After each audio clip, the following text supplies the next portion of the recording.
تو دیر کڈ بھی کہ ہاں یار ہم اس کو گریس پیریڈ کو یوز کر سکتے ہیں. بٹ میں لوگوں سے کہتا ہوں کہ when you at the finishing line تو آپ کیوں رسک لیتے ہیں, انلیس آپ کہیں کہ نہیں جی میں نے ہر حال میں یہ رسک لینا ہے بیکاز کوئی ایشوز ہیں امپلائر کے ساتھ جو مجھے فورسی ہو رہے ہیں اگلے کچھ مہینے میں آ جائیں گے, تو میں چاہتا ہوں کہ میں اس سے نکلوں. تو وہ ایک الگ میٹر ہے, اس کے لیے اگین آپ کو کسی کمپیٹنٹ پرسن کے پاس جانا چاہیے تاکہ وہ آپ کو یہ جو آپ رسک لینے لگے ہیں اس کا آپ کو بتا دیں کہ اگر ریفیوزل آتا ہے تو کیا کیا آپ کے پاس آپشنس آ سکتی ہیں. تو that something you have to be very careful, کیونکہ زیادہ تر گریس پیریڈ یوز کرنا چاہیے اگر ویزا بھی آپ کے پاس ویلڈ ہے. اگر ویزا ختم ہو رہا ہے and you using the grease period in that visa, تو آئی تھنک آپ کو اس کو ایک سیکنڈری لک دینی چاہیے اینڈ دین انالیسس کریں کہ یہ رسک از ورتھ اٹ اور ناٹ. میں اگین بولتا ہوں کہ پرپس اس شو کا یہ نہیں ہے کہ آپ کو ایڈوائس دی جائے, شو کا پرپس ہے کہ آپ کو انفارمیشن دی جائے. تو انفارمیشن یہی ہے کہ اگر آپ کسی کمپیٹنٹ پرسن سے بات کریں تو وہ مے بی کوئی ایسی چیزیں ہیں جو آپ ابھی بتا نہیں سکتے, دین دے کین ٹیل یو کہ یہ رسک لینا چاہیے گریس پیریڈ کا یا نہیں. So thank you so much آپ کی کال کا. اگلے کالر کی طرف چلتے ہیں. السلام علیکم. جی وعلیکم السلام طارق بھائی, اقبال بات کر رہا ہوں الفٹ سے. وعلیکم السلام اقبال جی بولیں. طارق بھائی آپ سے پوچھنا تھا, میری وائف کی ہیئرنگ ہے ہیومن رائٹس کی سیکشن 8 انڈر فیملی لائف کی جی, تو اس کا میں پوچھنا چاہتا ہوں کہ کتنے پرسنٹ سکسیس کے چانسز ہیں اگر ان کو مطلب بیسکلی صرف اگر جو ڈاکومنٹس انہوں نے مانگے ہیں وہ دیں اور بچوں کے پاسپورٹس دے دیے جائیں. اس کے علاوہ آپ کے بچوں کا کیا اسٹیٹس ہے؟ جی وہ برٹش نیشنل ہیں جی. اوکے اوکے, ہیئرنگ کب ہے؟ سوری ہیئرنگ کب ہے آپ کی؟ نیکسٹ منتھ ہے جی 20 کو. اوکے دیکھیں میں آپ سے ایک ریکویسٹ کرتا ہوں, جنرلی میں ایک بات کرتا ہوں, اسپیشلی یہ بات آتی ہے اپلیکیشن کی, یہ بات آتی ہے خاص طور پہ ہیئرنگس کی.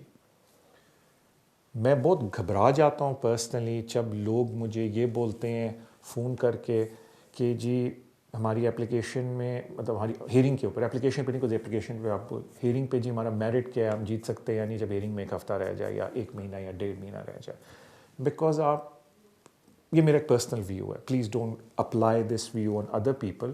میرا پرسنل ویو یہ ہے کہ اگر آپ ہیئرنگ پہ جانے لگے ہیں تو آپ کو بالکل پتہ ہونا چاہیے کہ آپ کے کیس میں میرٹ کتنا ہے, آپ کو بالکل پتہ ہونا چاہیے کہ آپ کے کیس میں شارٹ فال کیا ہے اور چانسز کے, یعنی کہ آپ اتنے طریقے سے پریپیئر ہونے چاہیے. تو میں صرف یہ ریکویسٹ کروں گا کہ جس کی بھی ہیئرنگ آ رہی ہے, میں اب آپ کے لیے بات نہیں کر رہا, ہر ایک کے لیے بات کر رہا ہوں, کہ جن کی بھی ہیئرنگ آ رہی ہے پلیز پراپر پریپیئر ہو کے کورٹ میں جائیں.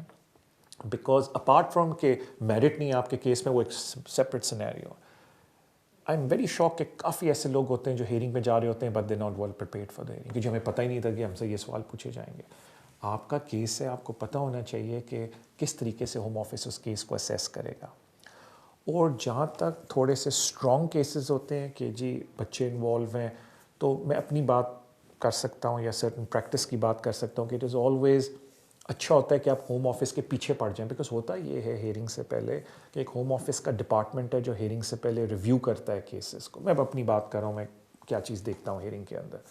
تو ریویو جب کرتا ہے ہوم آفس تو وہاں بڑا اچھا چانس ہوتا ہے کہ آپ ہوم آفس کو پکڑ لیں کہ جی ہمارا کیس بڑا اسٹرانگ ہے, why you taking me to court. بچے برٹش ہیں, بڑے آرام سے سیکشن 117B اپلائی ہوتا ہے, پیرنٹل رسپانسبلٹی ہے, بایولوجیکل مدر ہے, I am just assuming now کہ یہ ساری چیزیں, تو why are we going to court, settle کریں جی ادھر. تو وہ کبھی کبھی دیکھنے میں آیا ہے کہ جو ہوم آفس کا اپیل ڈپارٹمنٹ ہے وہ ہیئرنگ سے پہلے ہی کوئی آپس میں سیٹلمنٹ کر لیتے ہیں, اور some times they give you the good news.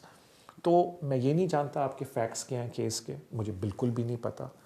میں صرف یہ ریکویسٹ کروں گا کہ ہر ایک کے لیے کہ ضرور ہیئرنگ سے پہلے پش کریں اپنے لیگل ریپرزینٹیٹیو کو کہ ہوم آفس سے ٹرائی کرے کہ ہیئرنگ سے پہلے ریکنسیڈر ہو جائے ان کا کیس, پہلی چیز.